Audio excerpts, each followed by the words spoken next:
A conversa hoje em 9 minutos diz respeito a xamanismo. Vamos conversar com uma especialista que é antropóloga e doutora em etnologia indígena, Celeste Cicarone, a respeito deste assunto, xamanismo. Não é um assunto, Celeste, muito familiar para o urbano não, mas tem a sua... Mas há uma coisa de glamour e de magia que envolve o assunto do xamanismo, né? Mas vamos começar do comecinho. O que é xamanismo? Xamanismo é difícil dar uma definição única de xamanismo. Fechada, né? Fechada de xamanismo. Mas digamos que existem umas definições que ajudam a incluir mais parte do que realmente é o xamanismo, ou que tudo envolve o xamanismo, que seria uma visão de mundo, tá?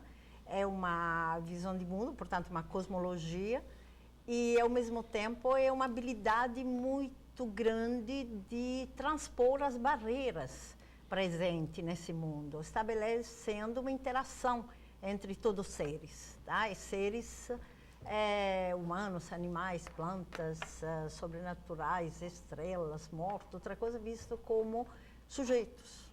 Tá? Tudo é sujeito. Tudo é sujeito. Tudo é sujeito. Não existe o sujeito e o objeto. Não tem esse relativismo do sujeito e do objeto.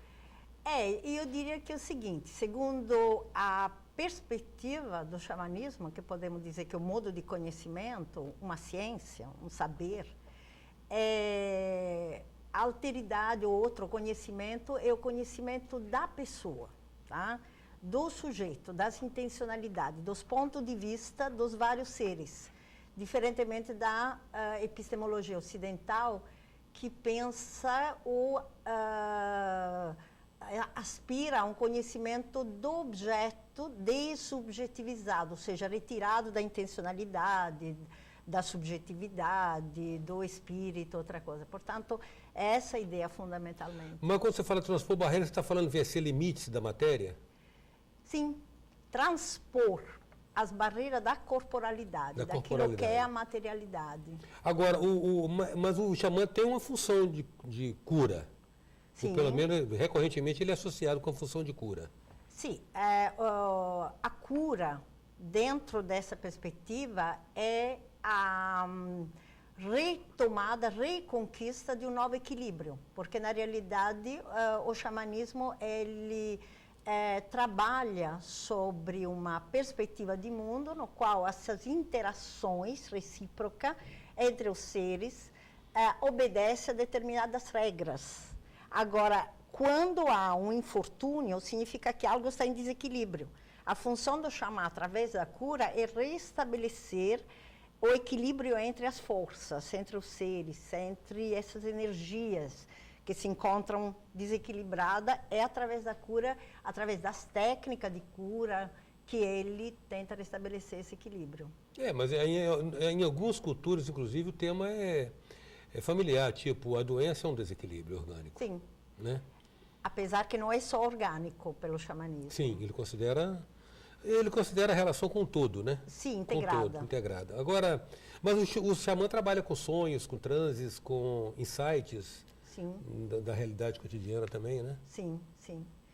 Na realidade, o trabalho do xamã, se podemos dizer, o papel do xamã, ele não se limita ao, quer dizer, o momento ritual, o momento do rito, da cura, o da dança, dentro dos rituais, é uma parte, digamos, mais evidente, mais conhecida do xamanismo. Mas o rito nas sociedades xamânicas, podemos dizer assim, as sociedades xamânicas, porque o xamanismo é uma instituição, portanto, também, ele nunca está desvinculado com o cotidiano, porque no rito são pensados, à luz da mitologia, os problemas cotidianos e buscadas soluções. E também a vida cotidiana, ela é carregada de rituais que não são só o ritual da cura. Por exemplo, de manhã se reunir e contar os próprios sonhos. E os sonhos são as comunicações com os seres que se dão durante o período noturno, que preanunciam possibilidade de vir ou determinadas explicações sobre eventos já ocorridos. Portanto, em um certo sentido, orientam também a vida cotidiana. E o xamã é o intérprete dos sonhos, tá? Por excelência.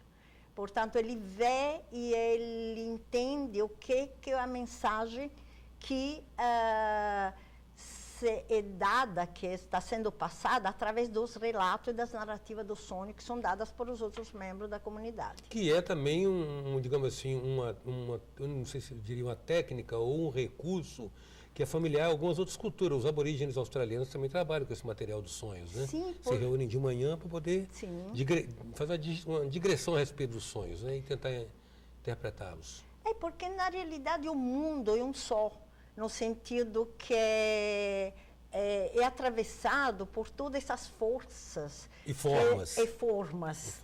Que exatamente não separam essa separação do dia e da noite de uma maneira muito radical. Se podemos dizer, eu não queria cair em um discurso comum, mas o nosso modo de pensar ocidental, ele precisa opor e separar dia, noite, mente, corpo, racional, irracional, sentimento, razão.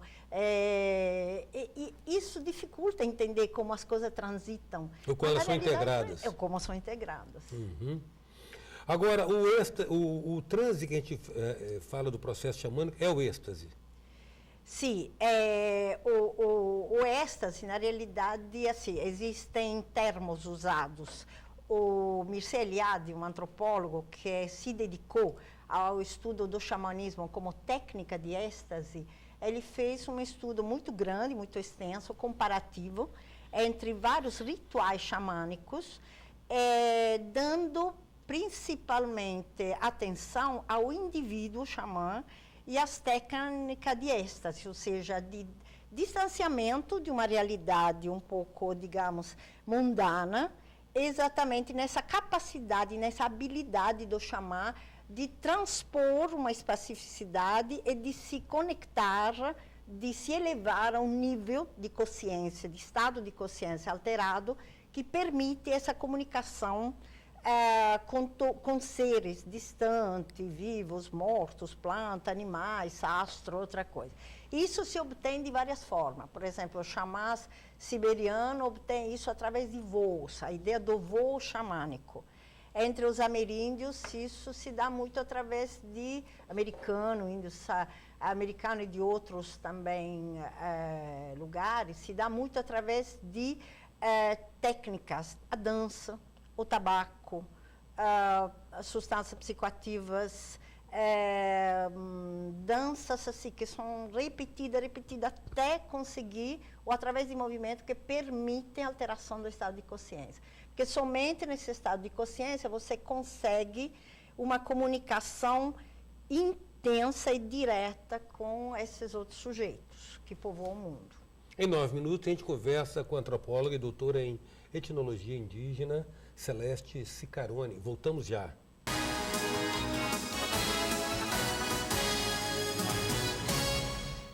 Voltamos com 9 minutos, que traz hoje a antropóloga e doutora em etnologia indígena, Celeste Cicarone. Você falou, Celeste, a respeito dessa percepção, dessa visão integrada, essa percepção do todo, de um holos, de um todo. Na descrição do êxtase, Freud já tinha definido ele como o sentimento oceânico de identidade com o absoluto. O cara conseguiu chegar perto, eu acho, de uma descrição do que seria esse êxtase. Eu quero ver de você o seguinte, essa questão da alteridade.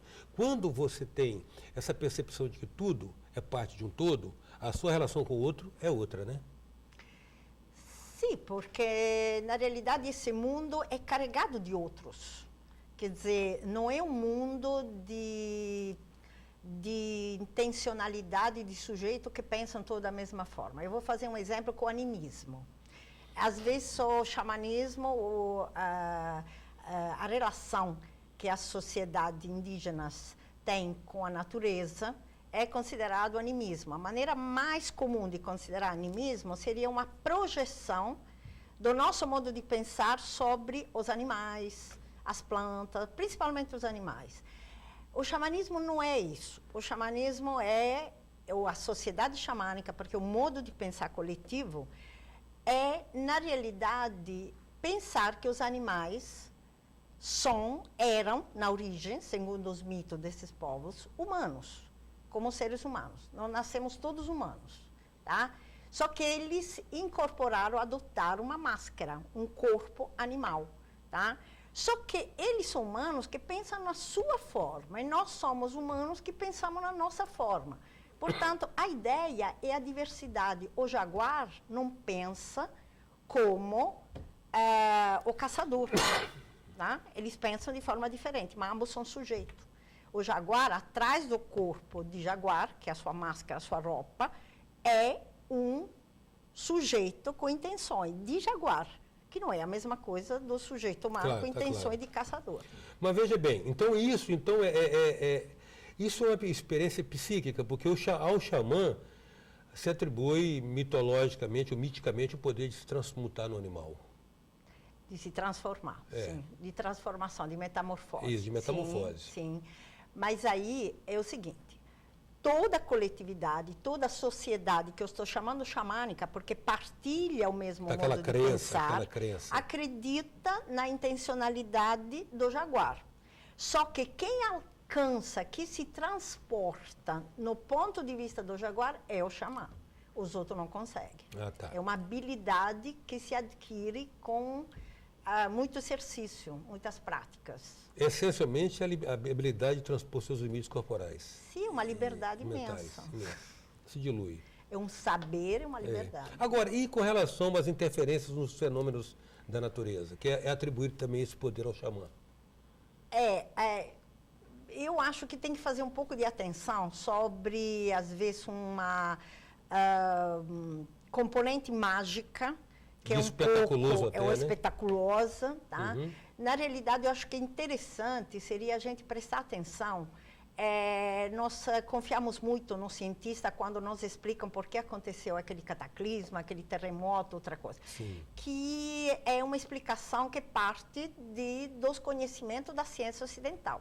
Se o xamanismo é uma ciência também, não ocidental, uma ameríndia, siberiana, outra coisa, ele também tem sua explicação sobre esses fenômenos. Na realidade, é algo que é um sintoma de um desequilíbrio extremamente grande. Que ele traduz. E ele pode sugerir algumas modalidades para prevenir eventuais outros desequilíbrios, à medida que explica, à medida que interpreta.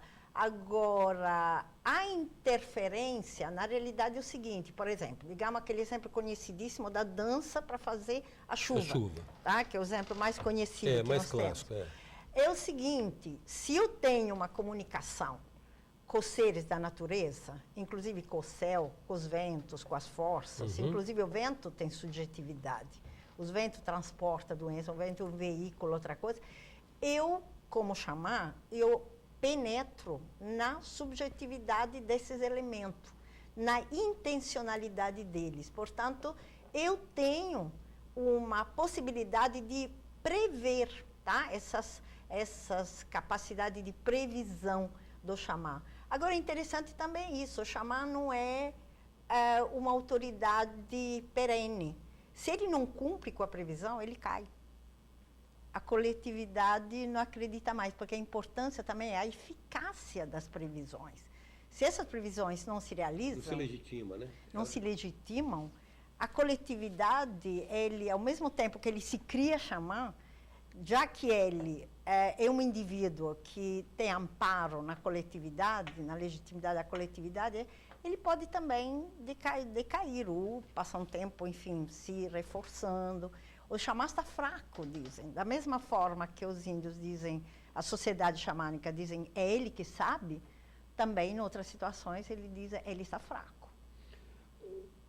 Celeste, já encerrando, o xamanismo é um atributo, é um conhecimento adquirível ou é uma vocação, uma aptidão?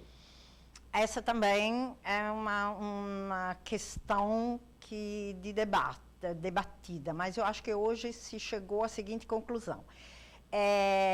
A sociedade xamânica, entendo aquelas que salvaguardam essa instituição, esse modo de pensar, outra coisa, elas fazem muita atenção aos sinais que as crianças dão ao longo da infância e do começo da adolescência. Adolescência não, digamos da infância, tá? Do começo do desenvolvimento. Existem alguns sinais, por exemplo, a preocupação, o modo de se relacionar com os animais, a preocupação de participar em rituais, o envolvimento nessa coisa, que indicariam sinais de vocação. Mas é claro que se não há um ensinamento, que isso se dá junto a chamar mais velhos, aos, podemos dizer, mestres, Sim. se posso usar esse termo meio esquisito, porque chamar já é mestre, mas enfim, aos mais velhos, com mais experiência, a vocação não é suficiente. Tem um conhecimento a ser complementado. Sim. Né? Grato, Celeste, pela sua presença aqui no nosso 9 Minutos. Muito obrigada pela oportunidade de falar de um tema que, às vezes, assim, por certo aspecto é equivocado, mas ele é extremamente fascinante. Eu espero que haja pessoas se interessando nisso, porque realmente nos abre. Não é só o xamã nos ensina a abrir um pouco a nossa Eu também, mente, particularmente, o acho fascinante. Em 9 minutos, a gente contou com a presença da antropóloga e doutora em etnologia indígena, Celeste Cicarone. Até já. Sou passageiro do tempo,